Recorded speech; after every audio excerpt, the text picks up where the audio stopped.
안녕하세요. 오늘 함께 분석할 지문은 인간이 과연 동물이나 식물보다 도덕적으로 우월하다고 말할 수 있는가? 라는 아주 근본적인 질문을 던지고 있습니다. 필자가 어떤 논리로 이 주장을 파고드는지 그 흐름을 차근차근 따라가 보겠습니다. 본격적으로 문장을 보기 전에 글의 전체적인 뼈대를 먼저 잡아볼게요. 첫 문장에서 인간이 우월하다는 주장은 타당하지 않다고 딱 잘라 말합니다. 그리고 그 이유로 도덕적 판단은 도덕적 행위자 사이에서만 의미가 있다는 핵심 근거를 제시하죠. 마지막에는 이 원칙을 인간과 동물에게 적용해서 둘 사이의 비교는 아예 성립조차 안 된다는 결론으로 이어집니다. 이 흐름을 기억하면서 첫 문장부터 보겠습니다. 자, 첫 문장입니다. 시작부터 아주 강하게 주장을 드러내죠. One cannot validly argue, 즉 타당하게 주장할 수 없다고 말합니다. 무엇을 주장할 수 없다는 걸까요? 바로 인간이 도덕적으로 우월한 존재라는 생각입니다. 그 근거로 인간은 moral agent, 즉 도덕적 행위자의 능력을 가졌다는 점을 드는데 필자는 그 근거가 타당하지 않다고 보고 있는 거죠. 이 문장에는 that, 이 단어가 2번 나오는데 역할이 다릅니다. 첫 번째 argue that, 이 표현은 주장하다라는 동사의 목적어, 즉 라는 것을에 해당하는 명사절을 이끌어요.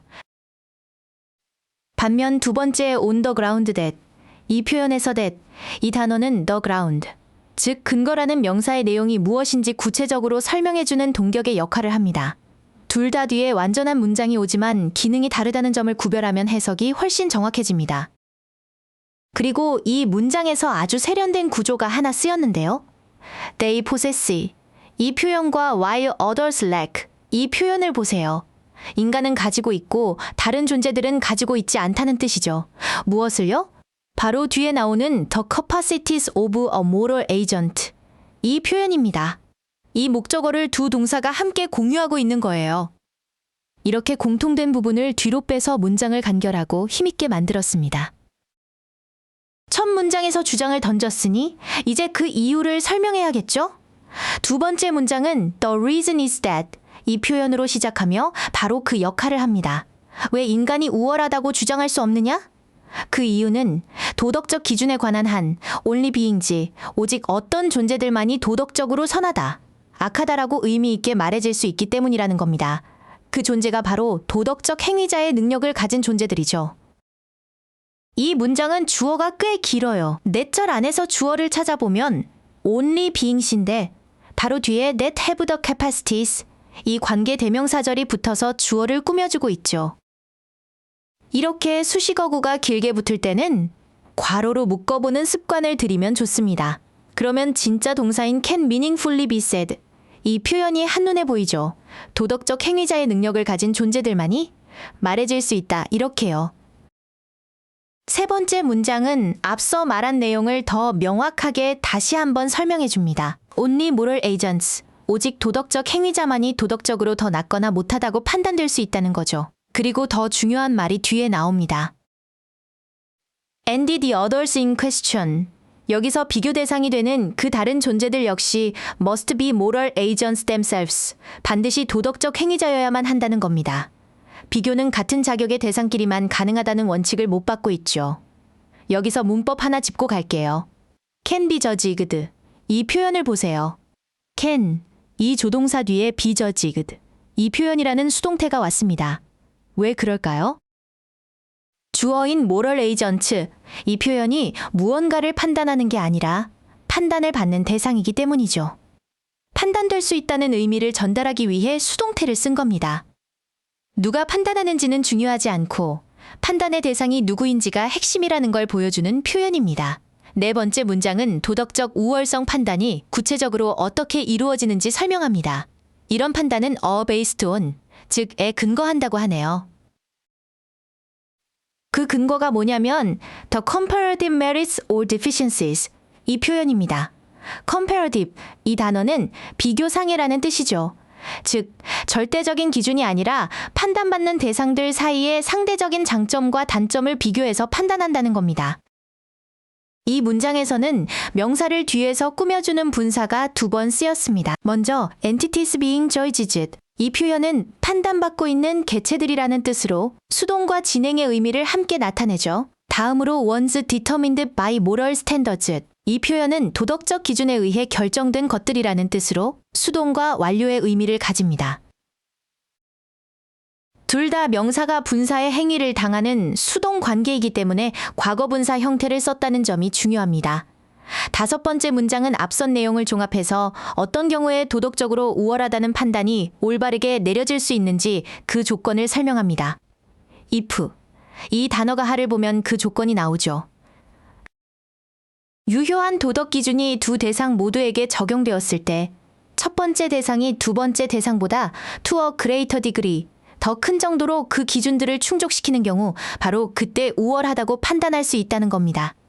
여기서 it is the case that 이 표현이 나오는데요. 이건 일종의 관용적인 가주어 진주어 구문입니다. that, 이 단어가 하의 내용이 너무 길어서 문장 뒤로 보내고 원래 주어 자리에 가짜 주어 it, 이 단어를 세워둔 거죠. that 이하라는 것이 사실이다 정도로 해석하면 자연스럽습니다. 복잡한 내용을 담은 긴 주어를 문장 뒤에서 깔끔하게 제시하는 효과가 있습니다. 자, 이제 여섯 번째 문장에서 중간 결론을 내립니다. 네하오, 따라서라는 연결어가 나왔으니 앞 내용들을 정리하겠다는 신호죠. 결론은 이겁니다. 비교 대상이 되는 both entities, 두 개체 모두 must fall within the range of application of moral standards. 반드시 도덕 기준의 적용 범위 안에 들어와야만 한다는 겁니다. 너무나 당연한 논리적 귀결이죠. 드디어 마지막 문장입니다. However, 하지만 이라는 말로 전환을 주면서 최종 결론을 내리죠. This would not be the case. 여기서 this, 이 단어는 바로 앞 문장에서 말한 원칙, 즉 비교 대상 둘 다 도덕 기준의 적용 범위에 있어야 한다는 것을 가리킵니다. 그런데 이 원칙이 적용되지 않는 경우가 있다는 거죠. 바로 if humans were being judged superior to animals and plants, 인간이 동물이나 식물보다 우월하다고 판단되는 경우입니다. 왜 적용이 안 될까요? Since the latter are not moral agents, the latter, 즉 후자, 동물과 식물은 도덕적 행위자가 아니기 때문입니다. 결국 비교의 전제 조건 자체가 성립하지 않는다는 말이죠. 이 문장의 핵심 문법은 바로 가정법 과거입니다. 이 피어철의 동사의 과거형 were, 이 동사가 쓰였고 주절에는 조동사의 과거형 would, 이 단어가 쓰였죠.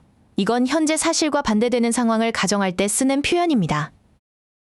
실제로는 인간과 동물을 도덕적으로 비교하는 것이 타당하지 않지만 만약 그렇게 판단한다면이라는 가상의 상황을 설정해서 자신의 주장이 왜 옳은지를 다시 한번 증명하는 효과적인 논리 전개 방식입니다. 글을 다 읽었으니 핵심 어휘들을 정리해 볼까요? 가장 중요한 단어는 역시 moral agent, 도덕적 행위자입니다. 이 글의 모든 논리는 이 개념을 중심으로 돌아가죠. 그리고 필자가 반박하고자 하는 주장을 담은 표현이 morally superior, 도덕적으로 우월하다는 것이었고요. 판단의 근거가 되는 moral standards, 도덕적 기준과 판단이 상대적임을 보여주는 comparative, 비교상이라는 단어도 중요했습니다. 이 단어들의 관계를 생각하면 글의 구조가 더 잘 보일 겁니다. 오늘 지문은 도덕적 비교는 오직 같은 자격을 가진, 즉 도덕적 행위자들 사이에서만 가능하다는 하나의 큰 원칙을 처음부터 끝까지 일관되게 설명하고 있습니다. 이 명확한 논리의 흐름을 기억하는 것이 가장 중요합니다. 오늘 강의는 여기까지입니다. 핵심 흐름과 표현을 다시 한번 떠올려 보세요. 수고 많으셨습니다.